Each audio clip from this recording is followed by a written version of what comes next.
Hello and welcome back to Metamorphosis, the podcast where we celebrate change makers who transform challenges into opportunities and ignite the fire within you. I'm your host Tanushri Majumdar and you're listening to Metamorphosis. In our last episode, I introduced you to the story of Bengal Rehabilitation Group or BRG, a journey of silence, sacrifice and resilience that gave birth to one of Bengal's most unique healthcare startups. But today we go deeper.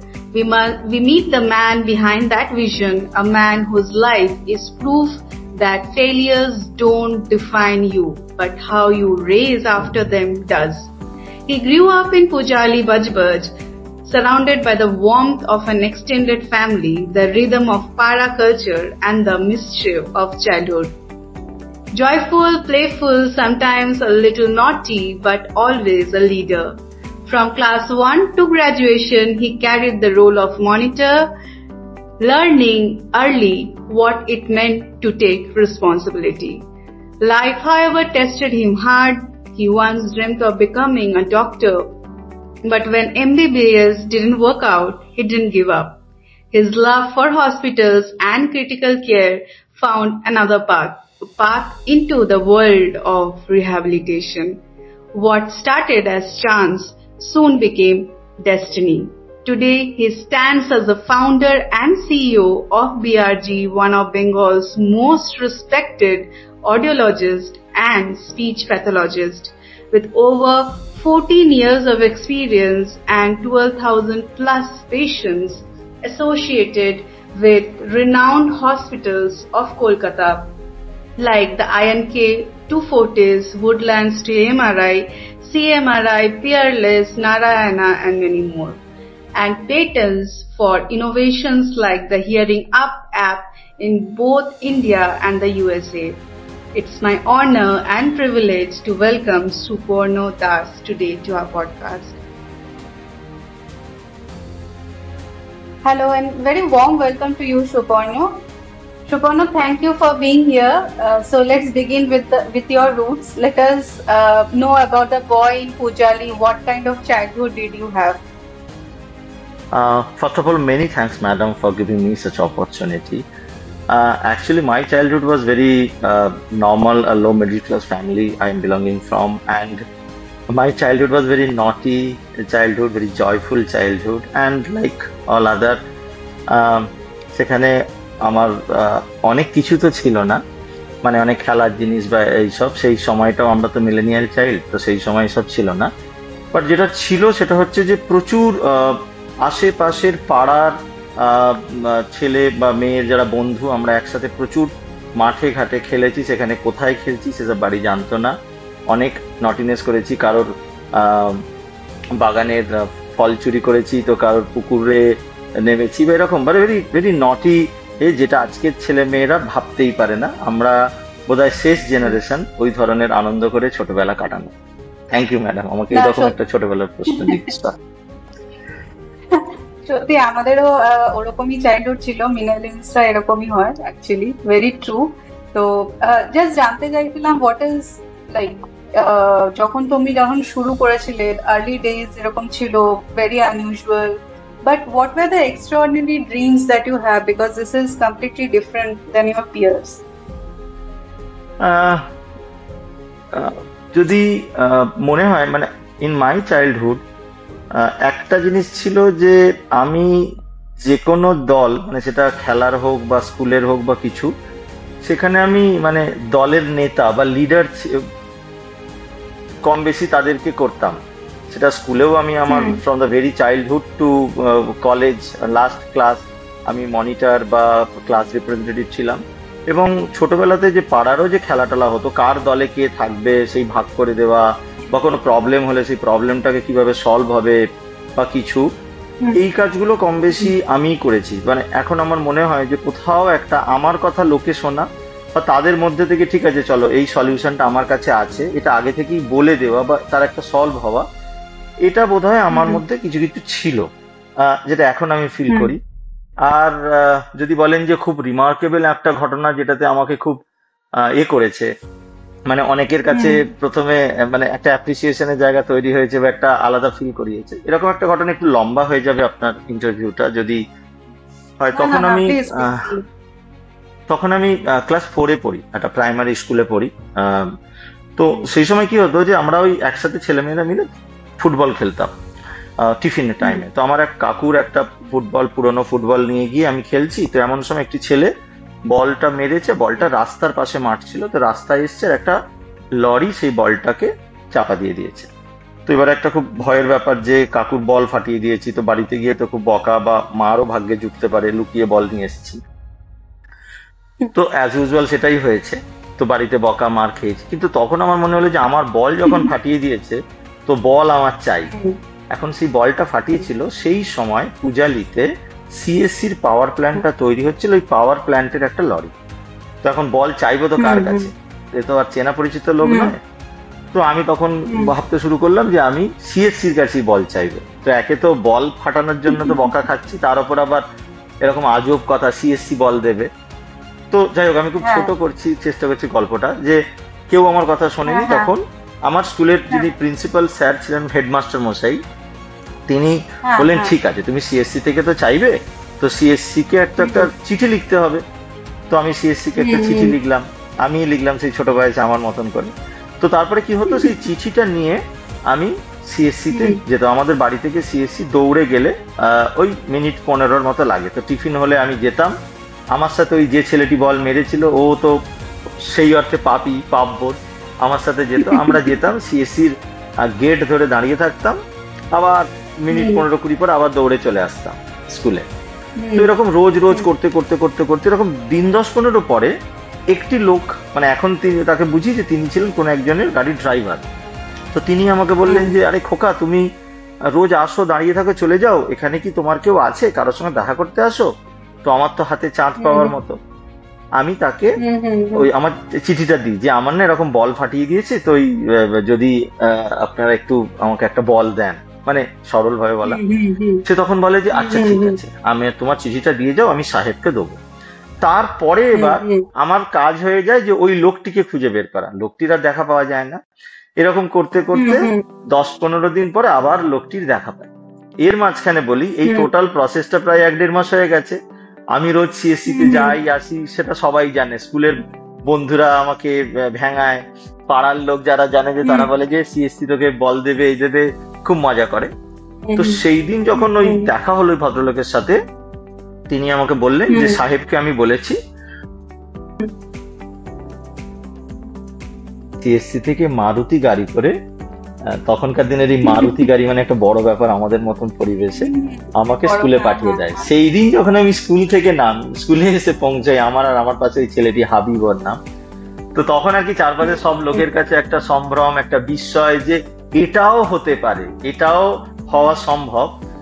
আজ এই start আপের জায়গায় এসে যখন কোনো একটা এগ্রিমেন্টের জন্য, কোনো একটা মানুষ, কোনো একটা অপরচুনিটির জন্য যখন চেজ করি, কখনো ক্লান্ত হয়ে যায়, কখনো আশেপাশের লোক বলে যে এ হওয়ারই নয়, এ পসিবলই নয়, তখন আমার কখনো কখনো ওই পুরোনো দিনটা মনে পড়ে। এবং এখন নতুনও কিছু কিছু জিনিস হয়। তো আপনি যেন প্রশ্ন করলেন, তো এটা হয়তো সেই একটা হওয়ার নয়, অসম্ভব, বা বেশিরভাগ লোক মনে করে এটা হওয়ার নয়। তো সেই জিনিসের পিছনে পড়ে থেকে বোধহয় সেই সময়ও আমার মধ্যে একটা সম্ভাবনা ছিল, যেটা হয়তো আজকে কোথাও কোথাও রিফ্লেক্টেড হচ্ছে, এই আর কি। আর বাকি যা বোঝার আপনারা বুঝবেন। এক সেকেন্ড না। Wow, that was quite impressive. মানে একদম অল্প বয়স থেকেই আপনার মধ্যে এই এটা শুরু হয়ে গেছিল, লিডারশিপ স্কিলের ইয়েটা। Wow, it's really impressive. So আপনি you always call yourself as an accidental entrepreneur. How did that happen, Shovan? Madam, accidental entrepreneur মানে অ্যাক্সিডেন্টালি এন্টারপ্রেনিউরশিপে এসেছি, বেসিক্যালি আপনি এভাবেই বলতে পারেন। অ্যাকচুয়ালি আমি যে পড়াশোনাটা করি, audiology and speech language pathology, এটার এক্সপোজার সেইভাবে আমি যখন পড়াশোনা করি আর এখন যে কাজ করি এটার মাঝখানে ছিল না। আমি খুব হসপিটাল, ক্রিটিক্যাল কেয়ার এইসব পেশেন্ট দেখতে পছন্দ করি। বাট আপনি বলতে পারেন যে ফরচুনেটলি আর আনফরচুনেটলি এমবিবিএস না হওয়ায় আমি এই ফিল্ডে আসি। এবং এই ফিল্ডটাকে তখন যখন দেখি যে এটার সাথে ডিরেক্টলি হসপিটালের সেইভাবে কোনো টাচ নেই। হিয়ারিং এড একটা ক্লিনিক বেসড প্র্যাকটিস, বাট এটার একটা কোথাও একটা পসিবিলিটিস আছে বলে আমার মনে হতো। তারপরে অ্যাজ ইউজুয়াল পাস করে বেরোনোর পরে আমার চেনা পরিচিত একজন ডাক্তারবাবু ছিলেন, তিনি খুব এখন স্বনামধন্য ডাক্তার, ডক্টর স্বর্ণেন্দু সামন্ত। ওনার সূত্র ধরে আমি পিয়ারলেসে প্রথম বলি যে এই ধরনের পেশেন্ট কিভাবে ট্রিটমেন্ট হয় যদি আমার একটু দেখার সুযোগ হয়, তো আমাকে দেখাবে কি, আমার ধরনের কোনো লোকই তো হসপিটালে নেই। তো সেইখান থেকে আমার জার্নি শুরু। আমি হসপিটালকে বলি যে ঠিক আছে, পেশেন্ট হলে আমাকে পয়সা দেবেন। তো সেখান থেকে করতে করতে তারপরে এটাকে একটা যে ডিসিপ্লিন হিসেবে করা বা যা কিছু, মানে এই যে এন্টারপ্রেনিউর শব্দটা আমার কাছে নতুন, কারণ আমরা তো স্টার্ট আপ সেইভাবে বুঝে আসিনি, আমি একজন প্রফেশনাল ছিলাম। কিন্তু হ্যাঁ, এটা নেই আমার ফিল্ডের, বাট এখানে আমরা কিছু কন্ট্রিবিউট করতে পারি। এইভাবে চলতে চলতে একটা মাঝখানে অর্গানাইজেশন ফর্ম করা, তারপর সেটা আবার ফেলও করে, তারপরে একদম রাস্তায়।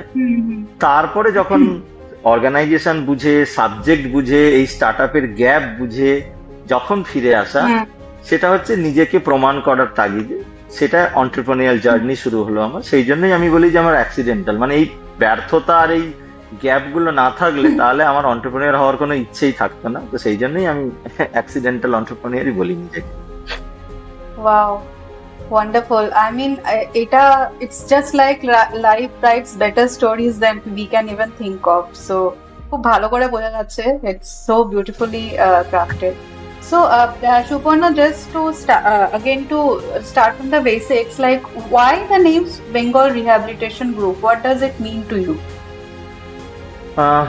ম্যাডাম, বেঙ্গল রিহ্যাবিলিটেশন গ্রুপ আপনি বলতে পারেন যে রিহ্যাবিলিটেশন, মানে আমাদের ফিল্ডটা যদিও হিয়ারিং অ্যান্ড স্পিচ, যেটা আমার কোর কম্পিটেন্সি, যেটা নিয়ে আমার পড়াশোনা, কিন্তু এটা হচ্ছে রিহ্যাবিলিটেশনের একটা পার্ট।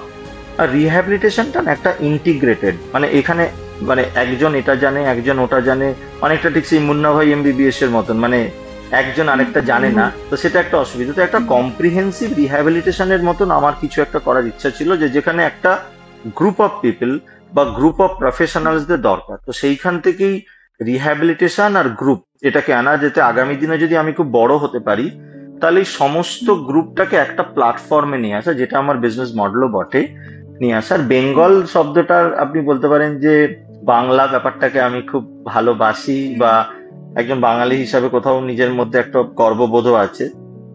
তো সেইখান থেকে একটা বেঙ্গল, যাতে আমার রুট জানে। যদি পৃথিবীর বিভিন্ন কোম্পানিরা নিজেদের পদবি দিয়ে বিখ্যাত হতে পারে বা কিছু, তো why not my birth place? যদি আমি বড় হতে পারি কোনোদিন, তাহলে আমার বার্থ প্লেসের নামটাও সেখানে আসবে না কেন? তো এইসব মানে এত বিরাট কিছু ভাবিনি, সাধারণভাবেই ভেবে একটা করেছি। আপনি এখন প্রশ্ন করছেন বলে মনে হচ্ছে যেটা বোধহয় বিরাট কিছু, বেঙ্গল রিহ্যাবিলিটেশন গ্রুপ, সেটাই। আর এখানে আরেকটা কথা বলি, এই যে গ্রুপ, মানে ছোটবেলায় শুনতাম না যে বিভিন্ন টাটা গ্রুপ, বিড়লা গ্রুপ, তো মানে আমার ধারণা ছিল আমি যাই বানাই একটু যা কিছু করবো খুব বড় টড়ো করবো, তো সেখান থেকে একটা গ্রুপ শব্দটা নিয়ে আসে, নাহলে আদারওয়াইজ সবাই সেন্টার, ইনস্টিটিউট এইসব লেখে। আমার ভাবনা ছিল যে আমি যা কিছু করবো বড়, তাই আমার নামেতে গ্রুপ শব্দটা থাকবে, এইরকম ভাবনা। মানে বেঙ্গল রিহ্যাবিলিটেশন গ্রুপ অ্যাকচুয়ালিটা কি, এন্ড কি কি করছো তোমরা, হিয়ারিং আপ জিনিসটা কি, if you can just tell us. Madam, মানে খুব কম কথায় আমরা সাধারণত যে কাজটা মেইনলি এখন করছি সেটা হচ্ছে যে যারা কানে কম শোনে, যারা কথা বলতে পারে না, সেটা একটা বাচ্চা হতে পারে বা একটা বড় মানুষ, অ্যাডাল্ট মানুষ, কারোর হয়তো স্ট্রোক হয়েছে, কারোর হয়তো ক্যান্সার হয়েছে, কারোর হয়তো অন্য কোনো অ্যাক্সিডেন্ট হয়েছে যার জন্য তার কথা বলার ক্ষমতা হারিয়ে গেছে, বা খেতে পারছে না, নাকে নল দিয়ে খাচ্ছে, বা হয়তো কোনো একটা সার্জারি হয়েছে, সেখানে গলা বা জিভ বিশেষ কারণে, হয়তো ক্যান্সারের কারণে কেটে বাদ পড়েছে। তো তারাও যাতে তাদের কোয়ালিটি লাইফটা এনজয় করতে পারে, একটু সুস্থভাবে বাঁচতে পারে, এটা দেখা। এবং এই ধরনের যা ট্রিটমেন্টে তো দুটো পার্ট হয়, একটা হচ্ছে অ্যাসেসমেন্ট, যত রকমের পরীক্ষা নিরীক্ষা করতে হয়, আর একটা হচ্ছে তার ম্যানেজমেন্ট। অর্থাৎ আমরা আমাদের মতন একটা থেরাপিউটিক ম্যানেজমেন্ট বা কিছু ম্যানিওভার বলি আমরা, যে কি কি নিয়ম কানুন মেনে চললে এখানে করা যায়।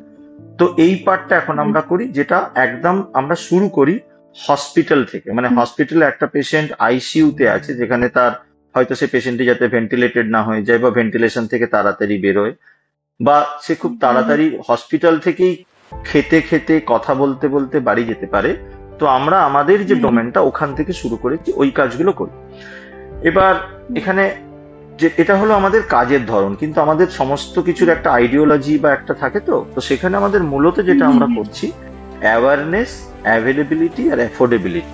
অ্যাওয়ারনেস মানে এই ট্রিটমেন্টটা যে একটা আছে, এটা আজকে যারা প্রথিতযশা ডাক্তার, মেডিকেল প্র্যাকটিশনার, তারাও অনেকে জানেন না, কারণ আমাদের ফিল্ডটা নতুন। তাহলে হসপিটালের মধ্যে তাদেরকে জানানো, অ্যাজ ওয়েল অ্যাজ যারা আজকে সুস্থ হয়ে যাচ্ছেন তাদের মাধ্যমে বাকি সমাজকে জানানো। অ্যাভেলেবিলিটি মানে আমাদের যেহেতু আমাদের মতন স্পেশালিস্ট সংখ্যায় খুব কম, গোটা ভারতবর্ষে হয়তো 1000 আছে, তো যাতে এই প্রসেসটা ফিজিক্যালের সাথে সাথে ডিজিটালও হতে পারে সেটার একটা চেষ্টা করা। সেই জন্য আমরা ডিজিটালি অ্যাপ বা কিছু দিয়ে যাতে মানুষ অনেক দূরে থাকলেও এই ট্রিটমেন্টের একটা ধারণ পেতে পারে। আর অ্যাফোর্ডেবিলিটি, যেহেতু ট্রিটমেন্টটা লোক কম তাই খুব কস্টলি হয়ে যায়। যেমন ধরুন হিয়ারিং এড, একটা হিয়ারিং এডের দাম শুরু হয় 15 থেকে 20,000 টাকা থেকে। তো সেখানে আমরা একটা অ্যাপ, যেটা আপনি কথা প্রসঙ্গে বললেন হিয়ারিং আপ, যেখানে একটা মোবাইল ফোনের মধ্যে একটা অ্যাপ ডাউনলোড করা থাকবে প্লে স্টোর থেকে, আর আপনার কানে নর্মাল ব্লুটুথ হেডফোন যদি ফোনের সাথে পেয়ার করা থাকে, তাহলে ইমিডিয়েটলি আপনার ফোনটাই সেই সময়ের জন্য হিয়ারিং এডের মতন কাজ করবে। অর্থাৎ আপনাকে আলাদা করে কোনো পয়সা খরচা করতে না করেও আপনি হয়তো আপনার মোটামুটি একটা সমস্যার সমাধান হবে। টিভিটা হয়তো জোরে শুনতে হবে না, বা একটা মিটিং এর মধ্যে আপনাকে হয়তো বারবার আপনার ডিগনিটি লস করতে হবে না, যে কি বলছেন আবার বলবেন, এগুলো বলতে হবে না। তো এই awareness, availability, affordability, hearing and speech related যত প্রবলেম, ডিসেবিলিটিস আছে সেটাকে নিয়ে আমরা এখন কাজ করছি। যেটা ফিজিক্যাল মানে ফিজিক্যালি করছি, আবার তার ডিজিটাল উইং গুলো করছি, যাতে সমস্ত মানুষ এর মধ্যে ইনক্লুডেড হতে পারে। ডিজিটালও করছি, ইনক্লুডেড হতে পারে। আচ্ছা, ওয়ান্ডারফুল। সো তো কেমন করে নিজের এই, যদি আমাকে ছোট ভাষায় বলো যে তোমাদের এক্স্যাক্টলি এখন মিশন আর ভিশনটা কি আছে ইন দ্য বিগার শিফট, কি দেখতে চাও to see in this world? Sorry madam, আপনার কোয়েশ্চেনটা আরেকবার করা যাবে? আমি মিস হয়ে গেছে। 100 বার কোনো ব্যাপার না। এটা হচ্ছে আমি জাস্ট জানতে চাইছিলাম যে তাহলে বিআরজির মিশন এন্ড ভিশনটা কি, what is the bigger shift you want to see in this world? BRG যদি আপনি মিশন বলেন, বিআরজির মিশন হচ্ছে 3-4টে মিশন। একটা হচ্ছে যেটা আমরা হসপিটালের মধ্যে কাজ করছি, হসপিটালে আপনার একটা সিঙ্গেল ডিসিপ্লিন হিসাবে হিয়ারিং অ্যান্ড স্পিচটাকে এস্টাবলিশ করা। যেমন হসপিটালে আমরা নিউরোলজি ডিসিপ্লিন জানি, পেডিয়াট্রিক ডিসিপ্লিন জানি, ইএনটি ডিসিপ্লিন জানি, সেরকম একটা হিয়ারিং অ্যান্ড স্পিচ বলে একটা ডিসিপ্লিন এস্টাবলিশ করাটা আমাদের একটা মিশন হসপিটালের মধ্যে।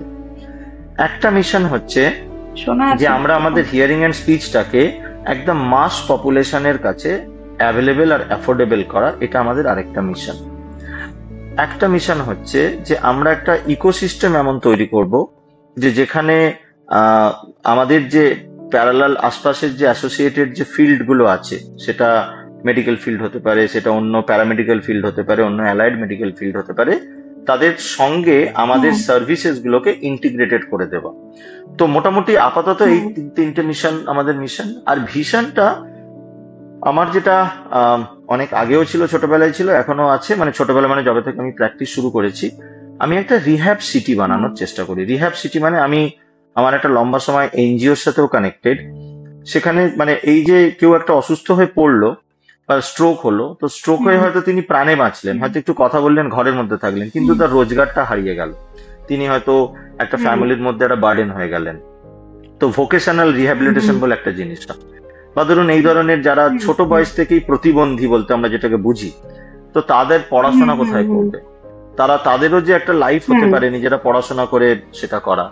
বা ধরুন এই যে বিষয়গুলো নিয়ে পড়াশোনার দরকার আছে, যেমন আমি একটা পড়াশোনা করেছি, খুব কম সংখ্যক কলেজ আছে, বা কলেজ থাকলেও তারা যে একাডেমিক্যালি প্র্যাকটিক্যালের সাথে যে কলেজ, সেই কম্বিনেশন গুলো খুব ভালো নেই। তো এই সবটা মিলিয়ে একটা রিহ্যাব সিটি বানানোর চেষ্টা। বা আরেকটা জিনিসও হয় যেটা আমরা খুব ফেস করি, যে আপনি ধরুন আজকে সাউথ ইন্ডিয়া বা যে কোনো জায়গায় একটা ট্রিটমেন্টের জন্য গেলেন, সেখানে গেলেন, সার্জারি করলেন, চলে এলেন, কিন্তু রিহ্যাবিলিটেশন কোনো একদিন, দুদিন, 1 সপ্তাহ, 2 সপ্তাহ না, এটা একটা লং টার্ম প্রসেস। তো কখনো কখনো এখানে মাসের পর মাস, বছরের পর বছরও থাকার দরকার হয়।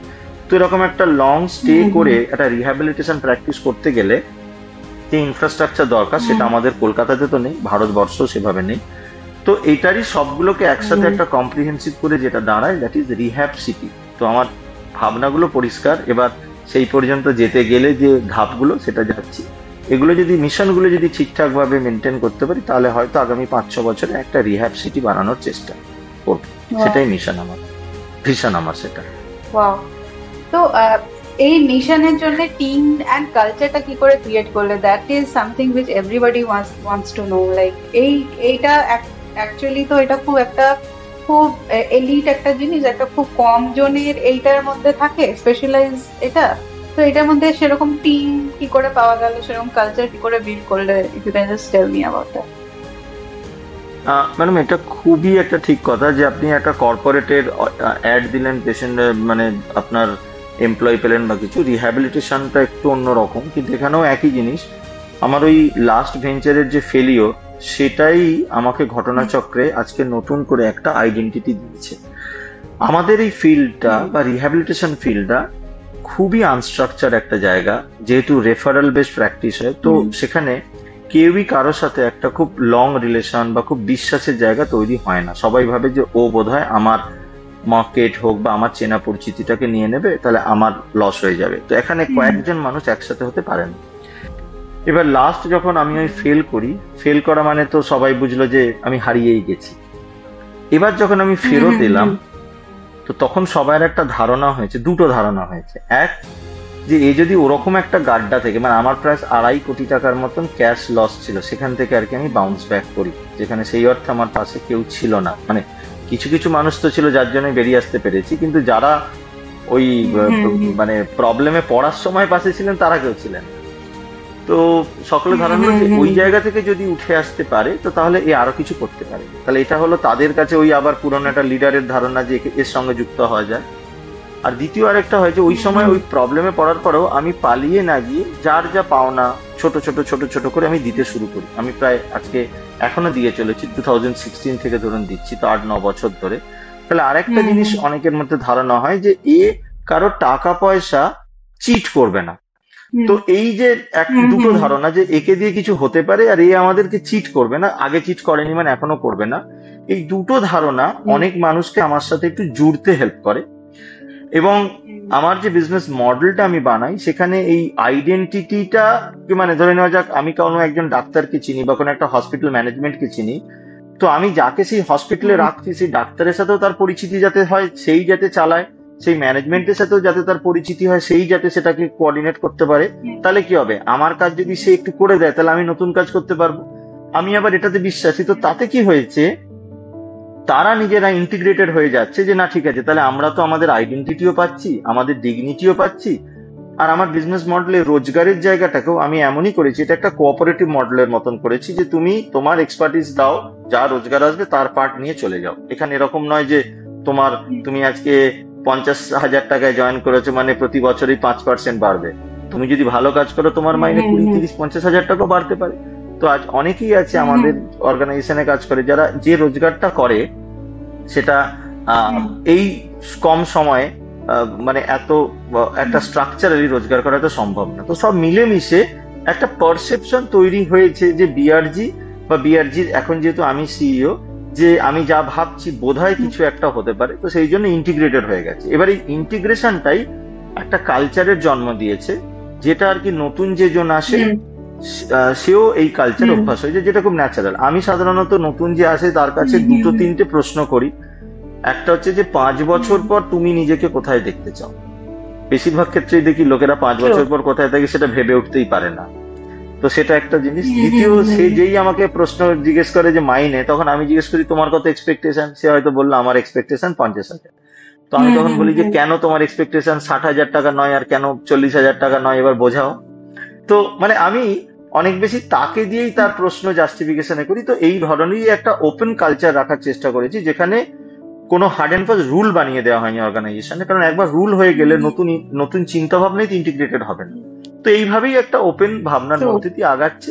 এখনো পর্যন্ত তো ঠিকঠাকই মনে হচ্ছে, যদিও আমরা খুবই ছোট, আরো বড় হলে বোঝা যাবে এই কি ধরনের প্রবলেম আছে।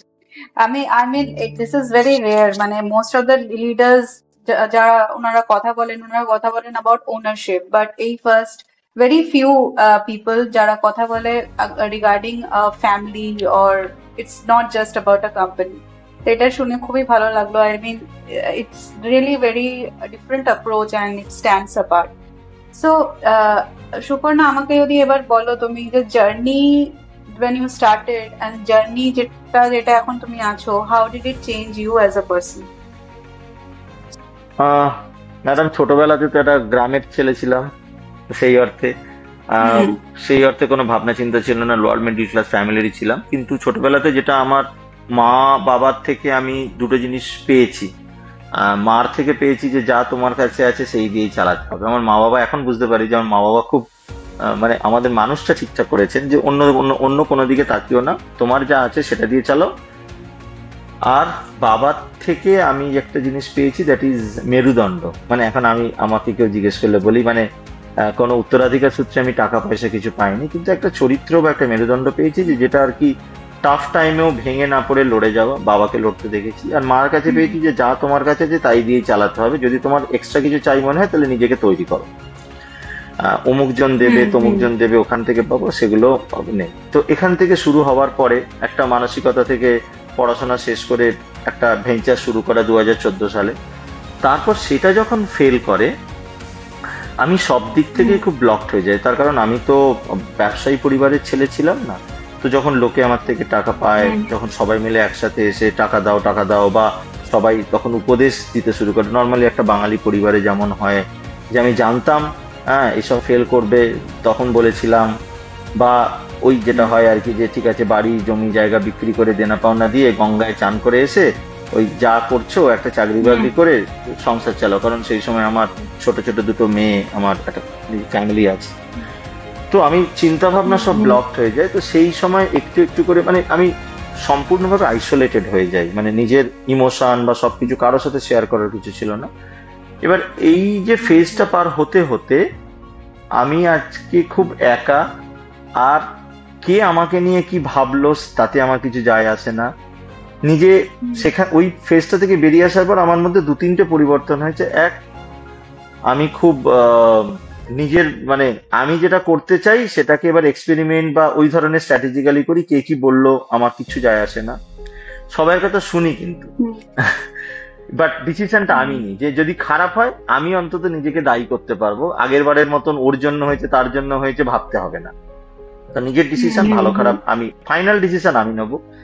দ্বিতীয়, খুব একটা বেশি আমার আর বন্ধু নেই, মানে যে খুব প্রাণ খোলা। কারণ আমার কাছে নিজেকে প্রমাণ করাটাই এখন সব থেকে বেশি চ্যালেঞ্জ, যে আমি পারি বা আমি যে চিন্তা ভাবনা করেছি বা আমি যে ভুল নয় সেটা প্রমাণ করাটাই আমার কাছে কাজ। সেই জন্য মোরালের দিনের 17-18 ঘন্টা মানে ঘুম পেলে ঘুমোই, সেইটা বাদ দিয়ে বাকি সময়টা নিজেকে প্রমাণ করার কাজেই ব্যস্ত। তাই আমার সেই অর্থে আর কোনো সোশ্যাল লাইফ নেই। আর তৃতীয়, আমাকে মানে কেউ খুব তোষামোদি করলে, মানে আমার কিছু এমপ্লয়ি আছে হয়তো আমাকে ফোন করলে টেক্সট করলে ভালো, তাতেও আমার কিছু যায় আসে না। আর কেউ আমাকে প্রচন্ড গালিগালাজ করলেও কিছু যায় আসে না। মানে আমার মনে হয় যে গালাগালি করছে মানে ঠিক আছে, ওর কিছুদিন পরে ওর টাকা পয়সা বা ওর চাহিদা আইদারও পৃথিবীতে সবাই যে আমাকে ভালোবাসবে এর কোনো মানে নেই। 2-4 জন গালিগালাজ করলেও ঠিক আছে, হয় সময় ওদেরকে বুঝিয়ে দেবে, আর না বুঝলেও ঠিক আছে। আর যে খুব তোষামোদি করে তাতেও আমার কিছু যায় আসে না, যে ঠিক আছে তোষামোদি করছে মানে যে কিছু পাবে সেটা না, পারফরমেন্স ড্রিভেনই অর্গানাইজেশন। তো এই 2-3টে জিনিস আমি এখন ফিল করি, এখন পর্যন্ত তো আমার মধ্যে সেটা আছে, পাটা মাটিতেই আছে। আর নিজের একটা স্বপ্নকে পূরণ করবার মানে তীব্র ইচ্ছে, সেই ফোকাস কাজই করে যাওয়ার চেষ্টা করছি এখন।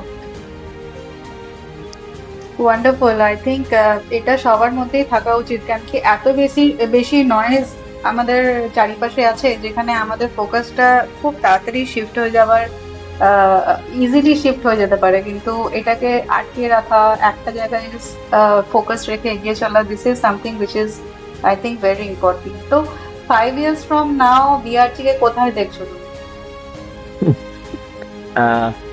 আফটার 5 years আমার রিহ্যাব সিটিটা আশা করি এসে যাবে। আগামী 2 বছরে গোটা বেঙ্গলকে কভার করার প্ল্যান। মানে আমি অন্যদের থেকে একটু আলাদাভাবে ভাবি, মানে আমার মতন করে আমি ভাবি, আলাদা বলবো না। যে অনেকেই আছে যে কোনো একটা জায়গায় তৈরি করার পরে বিভিন্ন স্টেটেতে বা খুব র্যাপিড এক্সপ্যানশন করা এই ধরনের কিছু ভাবনা করে। তো আমার সেটা না। আমার একটা প্ল্যান হচ্ছে যে আমি যেখানে থাকবো সেই এরিয়ার পুরোটাকে কভার করব। তো প্রথমে কলকাতা হাওড়া কভার করার পরে আমার নেক্সট 2 বছরে আছে প্ল্যান বেঙ্গল কভার করা। আর ডিজিটালি যেহেতু আমার পেটেন্টও আছে, ইউএস পেটেন্ট আছে, ইউরোপ কানাডা থেকে হোপফুলি পেয়ে যাব। ডিজিটালি হয়তো আমি গোটা ভারত বা ভারতের বাইরেও কিভাবে কি করা যায় সেটা দেখব। ফিজিক্যালি বা বাংলার পরে হয়তো তারপরে দেখে বুঝে কিছু কিছু বাইরের স্টেট বা অন্য জায়গাগুলো যাব। বাট ওভারঅল যাই হোক 5 বছরে একটা জায়গা দেখতে চাই যে ইন্ডিয়ার মধ্যে বেঙ্গল রিহ্যাবিলিটেশন গ্রুপ একটা ওজন বা একটা বড় অর্গানাইজেশন, এবং আমাদের ফিল্ডে হিয়ারিং এন্ড স্পিচ ফিল্ডে এখানে যেন একটা মানে মার্কেট লিডার বা আমরা যে রাস্তাগুলো দেখাচ্ছি যেন সেই রাস্তাতে আগামী দিন অন্যরাও আমাদের মতন করে ভাবে, সেই ভাবানোর জায়গাতে যাতে নিয়ে যেতে পারি আমাদের নিজস্ব ফিল্ড। এটাই আপাতত মানে ভ্যালু ওয়াইজ এটা ভাবনা, আর বিজনেস ওয়াইজ যেরকম এক্সপ্যানশনের যেরকম অপরচুনিটি পাবো বা যা যা সুযোগ পাবো সেইগুলোকে করার পাবো। Great, I mean that's not scale, that's a legacy. তুমি একটা লেগেসি ক্রিয়েট করতে চাইছো, it's really very wonderful thought আমার মনে হয়। তো তো এবার আমরা একটা অন্য পার্টে যাচ্ছি, just to switch gears, time to switch gears now. This is about a rapid fire round. তোমার কাছে খুব কম সময় থাকবে, you have to answer right, মানে একদম ছোট সেন্টেন্সে তোমাকে অ্যান্সার করতে হবে। তো one word for your BRG journey. BRG journey হ্যাঁ, একটা এক্সপেরিমেন্টাল, একটা এনজয়িং জার্নি, যেখানে আমি টায়ার্ড হই না, রোজ রোজ নতুন নতুন এক্সপিরিয়েন্স হয় আমার, এবং সেটার বেশিরভাগই সেটা ভালোই হয়। Okay, number 2, the first patient story that comes to your mind when you think about why I do this. দেখুন ম্যাডাম, এটা তো বাই ডিফল্ট হয়ে গেছে যে ওই মানে ধারে পড়ে যাওয়ার পরে আমাকে ফেরত আসতে হবে, আর যা করছিলাম আমি কিছু ভুল করিনি সেটাকে নিজেকে প্রমাণ করা, নিজে প্রমাণ হলেই বাইরের লোকেদের কাছে সেটা অটোমেটিক্যালি তার ভাইব্রেশন চলে যাবে, এটাই রাস্তা ছিল। Very good. What's harder, starting BRG or keeping it alive? এক তো আমি চারিদিক থেকে ব্লকড হয়ে গেছিলাম, না আমাকে কেউ সাহায্য করার আছে, কারণ একটা মানুষ যখন ডুবে যায় তখন কেউই তাকে সাহায্য করার থাকে না। তো অবভিয়াসলি সেই কঠিন সময় আমার ফ্যামিলি মানে আমার ওয়াইফ যে সে তো আমার খুব ছোট বয়সের, মানে আমার তখন 13-14 বছর বয়স, তখনকার আমার গার্লফ্রেন্ড আজকে আমার ওয়াইফ, তো বোধহয় ছেড়ে যেতে পারেনি বলে সঙ্গে রয়ে গিয়েছিল। তো ওর সময় বা সবকিছু তো দিয়েইছে, বা ওর চাহিদাগুলো তো সব জলাঞ্জলি গেছে, তার সাথে সাথে ওর যা জিনিসপত্র ছিল মানে মোস্টলি যা দিয়ে থাকে লোকেরা, মহিলারা তার মেয়েরা তার গয়না বা যা কিছু, সেগুলো দিয়ে ওই হার্ড সিচুয়েশন গুলোকে আমি পার হয়েছি, মানে এইরকম ভাবে এখনো সাপোর্ট করে যাচ্ছে আর কি। ও আমার এই অর্গানাইজেশন আমার ডিরেক্টরও বটে, মানে যেহেতু নতুন অর্গানাইজেশন, অন্য আবার তো লোন ফোন নেওয়ার দরকার, তো লোনের রেসপন্সিবিলিটি নেওয়ার জন্য তো কাউকে পাওয়া যায়নি, তো সেই জন্য ব্যাংকের কথায় আমার আজকে ও আমার সাথে অর্গানাইজেশনের ডিরেক্টর, বাকি সব স্টেক হোল্ডার, তাই সব আবার রেসপন্সিবিলিটি সব ও আর আমার। Great great. তো your guilty pleasures after a long day. Sorry, কি করো যখন একটা your guilty pleasures after a long day, কি খাও বা কি করো বা কি করে নিজেকে একটা রিজুভিনেট করো পোস্ট একটা লং ডে? না, আমার যা কিছু সারাদিনে, মূলত আমার সারাদিনে হসপিটাল বা কাজকর্মই থাকে, অ্যাজ সাচ আমার কোনো খুব একটা বেশি নিজের কাছে আর খুব পছন্দ কিছু নেই, মানে মোটামুটি জামা কাপড় যা আমার ওয়াইফ কিনে দেয় তাই পরি, মানে আর কোনো জায়গায় যাওয়ার সুযোগ হয় না কেনা টেনা। দ্বিতীয় হচ্ছে যে ঘুম পেলে ঘুমাই, আর যখন খিদে পাই, মানে আমি ওই টাইম ধরে খাই না, যখন খিদে পাই সেই হসপিটাল বা কোথাও যা পাওয়া যায়। আমার ওয়াইফ খুব ভালো রান্না করেন, সেটার সুযোগ আমার হয় না, এই আর কি। ওয়াও, বলে দিলেন, এবার আমরা যাব অফিস থেকে খেতে। হ্যাঁ, খুব ভালো, definitely, sure sure ma'am. So আরেকটা জিনিস সেটা হচ্ছে যে কোনো স্ক্রিপচার বা কোড বা লাইন, ওয়ান লাইনার যেটা তুমি সবসময় ভাবো যেটা তোমাকে লিড করতে এগিয়ে নিয়ে যাচ্ছে। ভেরি অনেস্টলি যদি বলেন, আমি খুব ছোটবেলা থেকেই ঈশ্বর বিশ্বাসী। ঈশ্বর মানে আমি মানে কৃষ্ণ, গীতা, মানে এগুলো আমি ছোটবেলা থেকেই পড়াশোনার মধ্যে ছিলাম। তো একটা সময় তো আমি অনেক সাধু সঙ্গও করেছি, মানে একটা সময় আমার হরোস্কোপ বলে একটা বিষয় আছে, তো আমার কুষ্টিতে কোথাও লেখা ছিল যে 28 বছর বয়সে আমি হবো, তো সেই জন্য খুব চিন্তা করতে। আর ওই সময়ের আশপাশে আমি বড় সময় অনেক সাধু, মানে সোকল্ড এখনকার যে মানুষজন যারা আর কি পুজো আর্চা, ধ্যান ট্যান এসব নিয়ে করে থাকে, সেসবের সাথে আমি কাটিয়েছি। তো গীতা আমি আমার মতন করে পড়েছি, শিখেছি, বুঝেছি বা অনেকের কাছে শুনেছি। তারপরে আমার যখন একটা সময় আছে, এটা আমি একটু লম্বা, আপনার ওয়ান সেন্টেন্সের থেকে একটু বেশি বলছি, প্রসঙ্গটা হঠাৎ এসে গেল বলে। আমাকে একজন বলেছিলেন, আমার যে গুরুদেব, তিনি বলেছিলেন যে না, তোমার ছোটবেলায় যিনি কুস্তি করেছিলেন তিনি বলেছিলেন যে গৃহত্যাগী হবে, তিনি জ্যোতিষটা পুরোটা জানতেন না, তুমি সংসারে সন্ন্যাসীর মতো থাকবে। আমি তখন সেটা বুঝতে পারিনি, কিন্তু এই টাফ ফেজটা যাওয়ার পরে আমি বুঝতে পেরেছি যে সংসারে সন্ন্যাসী হয়ে থাকার মানেটা কি, মানে এখন আমি সেটা বুঝতে পারি। তো আমাকে যদি বলেন আমার গীতার লাইনটা, তাহলে সেই কৃষ্ণ যে তুমি করে যাও, মানে আমার জীবনটা এখন বলতে পারেন একটা ওই কুরুক্ষেত্র ধর্মযুদ্ধের মতন হয়ে গেছে, যে যেখানে আর কি আমি ফিল করি কোথাও যে আমি ফেরত আসতে পেরেছি, মানে কোথাও কারোর একটা ইচ্ছে আছে আমাকে দিয়ে কিছু করিয়ে নেওয়া, তাই আমার নিজের আর কোনো চাহিদা নেই। আমার সামনে অপরচুনিটি আসে, আমার কিছু একটা ফোকাস টার্গেট আছে, একটা দল লোকজন আছে এবং আরো দল বাড়ছে, তো সবটাই আমি এখন মনে করি যে ডেস্টিনি, যতদিন পারবো করে যাব। এর মধ্যে থেকে কেউ যদি কিছু খারাপ হয় তাহলে সেটাও আমার ডেস্টিনি, যা ভালো হচ্ছে সেটাও আমার ডেস্টিনি, কোনোটাই আমার নয় বা কোনোটার জন্য আমি দায়ী নয়। আমার কাজ শুধু আমার স্কিল বা চিন্তা ভাবনাটা দিয়ে যাওয়া বা করে যাওয়া। তো এটা এটা আমি এখন ফিল করি, বাকি জানি না। Wow. So if your dream rehab city was real tomorrow, what the first thing inside it? তো কি থাকবে ওটার মধ্যে ফার্স্ট থিং? হ্যাঁ, বেসিক্যালি ওটার মধ্যে মানে ফার্স্ট থিং মানে 3-4টে জিনিসের কম্বিনেশনে থাকবে। একটা হচ্ছে যে এই যেটা আমরা যা যা করছি এই সবগুলোর একটা রিফ্লেকশন ওখানে হবে। মানে একটাকে বলা হয় স্টেপ ডাউন হসপিটাল। মানে মেন হসপিটালে কি হয়, সেখানে অ্যাকিউট ট্রিটমেন্ট হয়, রিহ্যাব ট্রিটমেন্টের জন্য একটা রিহ্যাব হসপিটাল, তো সেটাকে বলা হয় স্টেপ ডাউন হসপিটাল। হসপিটাল আর বাড়ির মাঝখানে সেটা এখন হয়তো ছোট ছোট করে সেটা শুরু হচ্ছে, কিন্তু সেটা প্রপার মিনিং ওয়াইজ তৈরি হয়নি, সেটা থাকবে।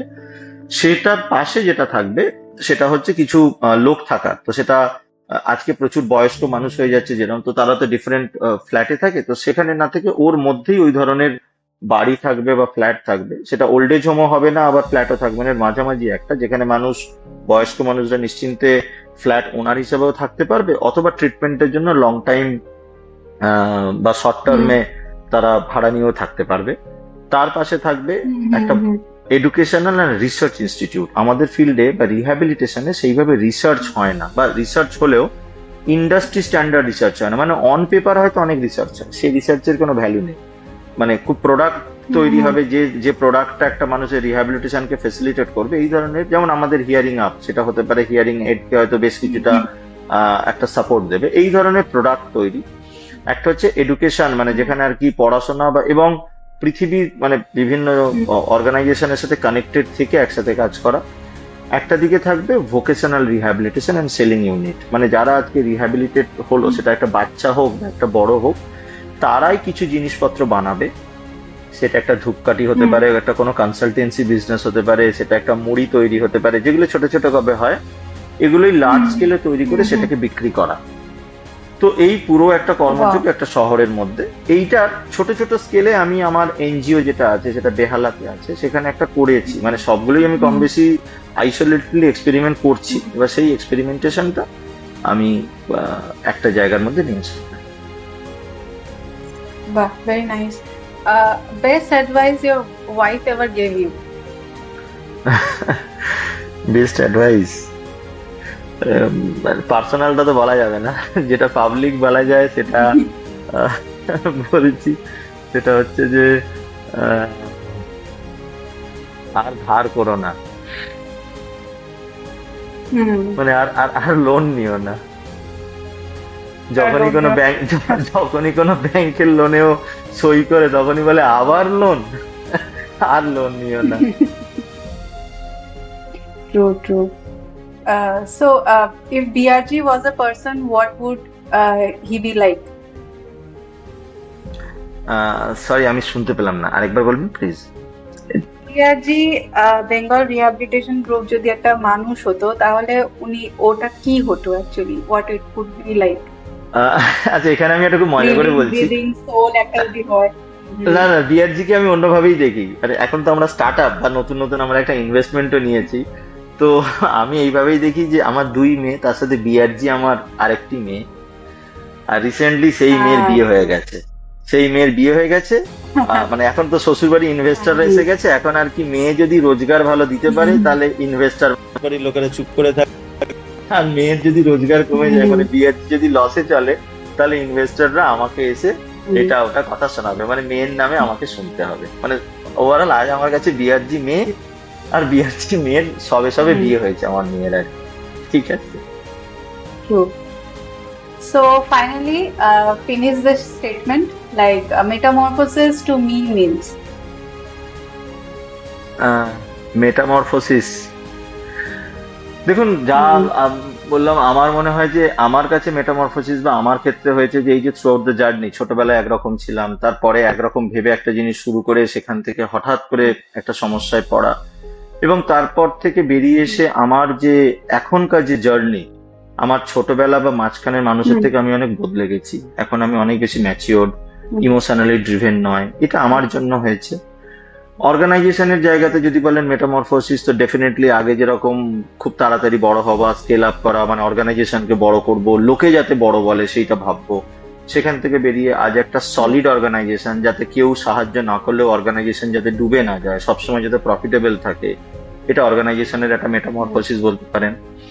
আমার ফ্যামিলির মেটামরফোসিস, ফ্যামিলি আগে আমাকে কিছু বললে আমি হয়তো রিয়াক্ট করতাম, এখন যা ইচ্ছা বলে আমি কিছু উত্তরই করি না, সেটা তাদের জন্য মেটামরফোসিস হয়ে গেছে। তারা বুঝে নিয়েছে যে বাবা বা আমার ওয়াইফের জন্য যে একে দিয়ে কিছু হবে না, নিজেদের কাজ নিজেরাই করে নিতে হবে, তো তারা অনেক বেশি ইন্ডিপেন্ডেন্ট হয়ে গেছে, এটা আমার ফ্যামিলির জন্য মেটামরফোসিস।